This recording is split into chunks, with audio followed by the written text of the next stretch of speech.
साईं बाबा का नाम लेकर आज हम गीता के दूसरे अध्याय में के ऊपर बात करेंगे। पहले अध्याय में ये बताया गया कि अर्जुन मोह के कारण लड़ाई नहीं करना चाहता। कौरवों की सेना, पांडवों की सेना आमने सामने खड़े हैं और अर्जुन उस वक़्त उसके अंदर दयावृत्ति पैदा होती है और वो लड़ाई से घबरा जाता है, लड़ाई करने के लिए मना कर देता है और यही बात वो श्री कृष्ण भगवान से कहता है। अब श्री कृष्ण कहते हैं कि युद्ध में तैयार होने के बाद ऐसा निंदा वाला विचार तुम्हारे मन में कहाँ से आया अर्जुन? क्या कौरव आज ही तुम्हारे संबंधी बने हैं, आज ही तुम्हारे रिश्तेदार बने हैं? जब उन्होंने पांडवों पर इतना जुल्म किया तब वह क्या तुम्हारे संबंधी नहीं थे? यह सुनकर अर्जुन श्री कृष्ण से प्रार्थना करता है कि वो कृपा करके उसे बताएं कि उसका कल्याण किस में है।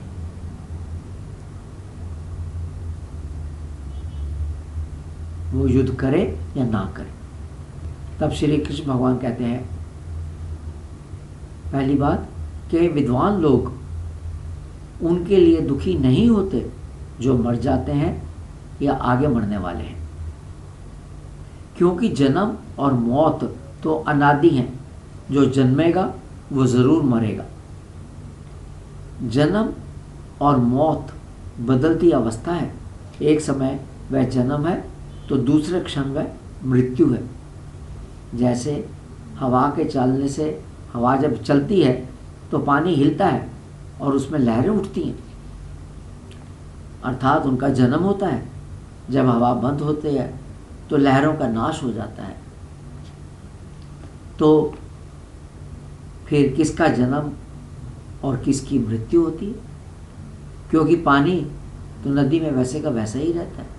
लहर बनी, लहर खत्म हो गई। हवा के कारण चैतन्य हुआ और वो लुप्त हो गया, खत्म हो गया, छुप गया। ऐसे ही भगवान के चैतन्य से प्राणियों में जीवन आता है और चैतन्य के जाने से प्राणियों से जीवन निकल जाता है।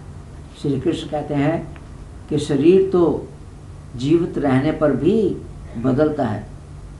जैसे शुरू में बचपन है, जब बचपन की मृत्यु होती है तब जवानी आती है, जवानी की मृत्यु पर बुढ़ापा आता है। इस तरह परमात्मा की चैतन्य शक्ति की सत्ता के कारण अनेक तरह के देह आते हैं, जाते हैं। इस सत्ता के अधिकार को जान लेने के बाद मोह से मुक्ति मिलती है तथा दुख नहीं होता। अब श्री कृष्ण भगवान कहते हैं कि प्रश्न ये है कि हम इस तत्व को या इस बात को क्यों नहीं जानते?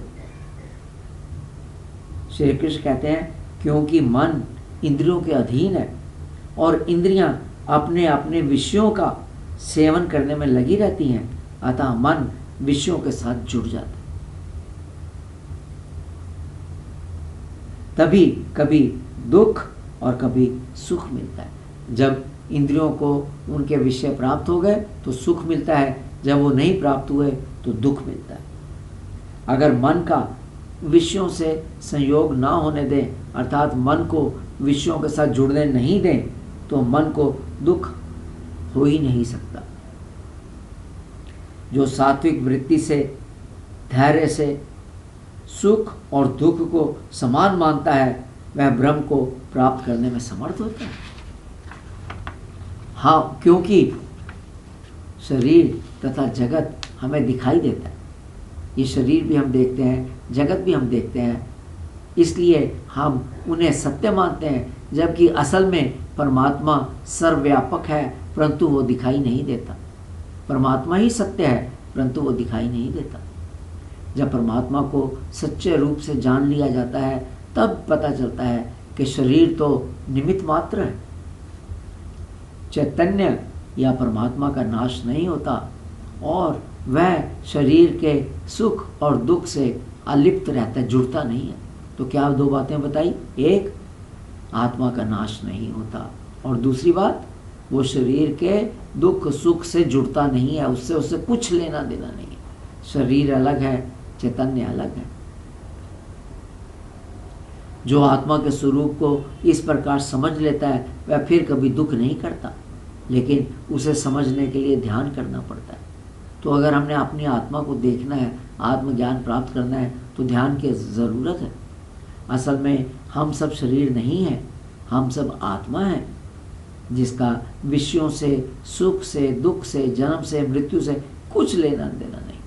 क्योंकि अर्जुन, तुम आत्मा हो, शरीर नहीं हो, तुम्हारे शोक करने का कोई औचित्य ही नहीं है।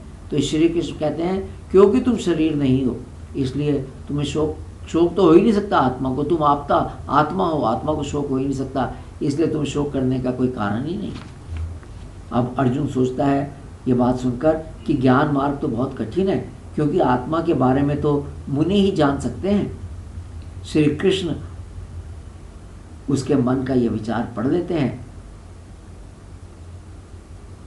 ध्यान बुद्धि से परे है तथा बुद्धि से परे जाने वाली बातें समझना कठिन है। हम इंसान हैं, मनुष्य हैं, तो हम बुद्धि तक ही सीमित, बुद्धि से आगे क्या बात है उसे समझना बड़ा कठिन है। अतः श्री कृष्ण भगवान अर्जुन को अब बुद्धि योग के बारे में बताते हैं। कर्म करते हुए आत्म तत्व को कैसे जाना जाए। बुद्धि योग ही कर्म योग है। ज्ञानेश्वर जी इसे सद्बुद्धि कहते हैं। जब बुद्धि में यह पक्का निश्चय हो जाए कि केवल परमात्मा ही सत्य है तथा शेष सब मिथ्या है, वही सही बुद्धि है, वही ठीक बुद्धि है। श्री कृष्ण इसे व्यवसात्मिक बुद्धि भी कहते हैं। लोग विषय सुखों की इच्छा के अधीन होकर कर्म करते हैं, इस कारण वह विवेक को खो देते हैं और उनकी बुद्धि परमेश्वर में स्थिर नहीं रहती। संसार तो भोगों और इच्छाओं से भरा हुआ है, इसमें से उतने ही भोग लेने चाहिए जितने जीवन के लिए ज़रूरी है।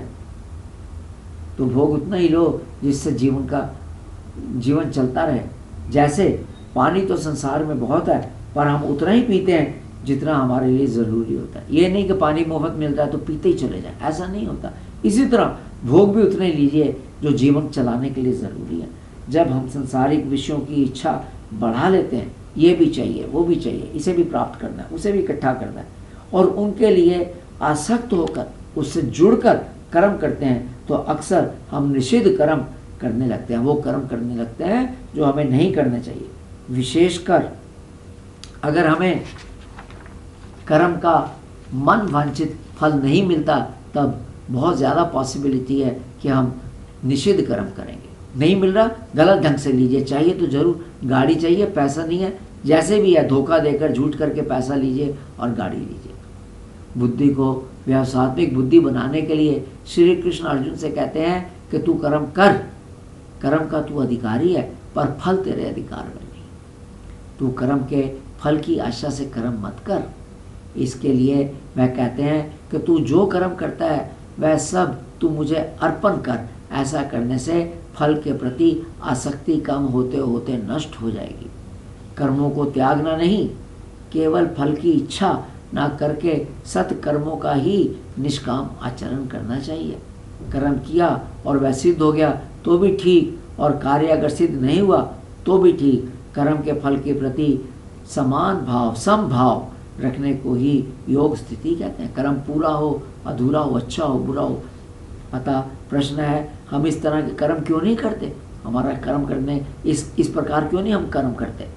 तो इसका कारण है कि मन सोचता है कि विषय वासना में सुख है, इसलिए सुख भोगने की इच्छा रहती है।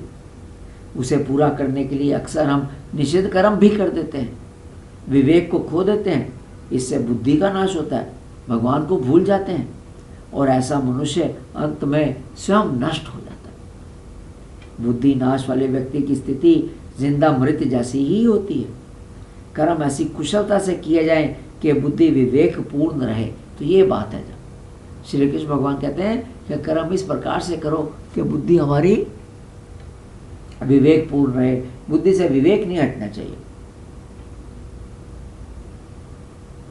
श्री कृष्ण कहते हैं कि बुद्धि युक्त होकर किए कर्म, अगर हम बुद्धि युक्त होकर कर्म करें तो कर्म अच्छे हैं, क्योंकि ऐसे कर्म भगवान से जुड़े हैं। अर्थात प्रभु के साथ जुड़कर कर्म कीजिए, प्रभु को कर्म अर्पण करते हुए चलिए। हमें कर्मों का सिर्फ करने का अधिकार है, उससे ज़्यादा कुछ नहीं। ऐसी स्थिति में अच्छे बुरे कर्म अथवा पूरे अधूरे कर्म के प्रति समचित रहना ये योग है, यही कर्म करने की कुशलता है। तो समचित रहिए, कर्म आधा हो, पूरा हो, अच्छा हो, बुरा हो, प्रभु से जुड़कर कर्म किया और फिर सम रहे। सम योग बुद्धि से युक्त पुरुष अंतःकरण की शुद्धि से और ज्ञान प्राप्ति द्वारा पाप पुण्य दोनों को यही त्याग देता है तथा कर्म बंधन से मुक्त हो जाता है। श्री कृष्ण अर्जुन से कहते हैं कि बुद्धि जब समाधि में अर्थात परमात्मा में अचल स्थिर हो जाएगी, ये सोच कि परमात्मा के सिवा कुछ है नहीं और तुम उसी से जुड़ा हुआ हर वक्त, तब तू योग को प्राप्त होगा। अर्थात श्री कृष्ण कहते हैं कि बंधुओं को मारना बुरा कर्म है, परंतु यदि इसे परमात्मा में बुद्धि स्थिर करके किया जाए और सम रहा जाए तो ये पाप फल नहीं देगा, क्योंकि बुद्धि जब परमात्मा में अचल स्थिर हो जाती है तो मनुष्य योग स्थिति में हो जाता है, पाप पुण्य से ऊपर उठ जाता है। बुद्धि योग में स्थित व्यक्ति को अर्जुन स्थित प्रज्ञ कहते हैं और श्री कृष्ण से पूछते हैं कि ऐसे व्यक्ति का व्यवहार कैसे होता है, अर्थात स्थित प्रज्ञ व्यक्ति का व्यवहार कैसे होता है, वह बोलता कैसे है, बैठता कैसे है, चलता कैसे है। श्री कृष्ण बताते हैं ऐसा व्यक्ति इंद्रियों के नियंत्रण में करके कर्म करता है, वह विषय सुख को अपने ऊपर हावी नहीं होने देता, बुद्धि को सत कर्म में लगाता है, किसी से भेदभाव नहीं करता, अमीर गरीब छोटा बड़ा कोई भेदभाव नहीं। जैसे अगर जहर की एक बूंद भी पेट में चली जाए तो जहर सारे शरीर में फैलता है, ऐसे ही विषय सुख की थोड़ी सी इच्छा भी विवेक का नाश करती है। विषय सुख छोड़ना ही काफ़ी नहीं, उसकी इच्छा का भी त्याग करना है। ऐसे व्यक्ति के अहंकार का नाश हो जाता है तथा वह परम शांति प्राप्त करता है। वह किसी से द्वेष नहीं करता, दुख प्राप्ति से उसका मन उदास नहीं होता तथा ऐसी इच्छा नहीं होती कि उसे विषय सुख मिले। तो ये भाग चैप्टर 2 यहाँ समाप्त होता है। सुनने के लिए धन्यवाद।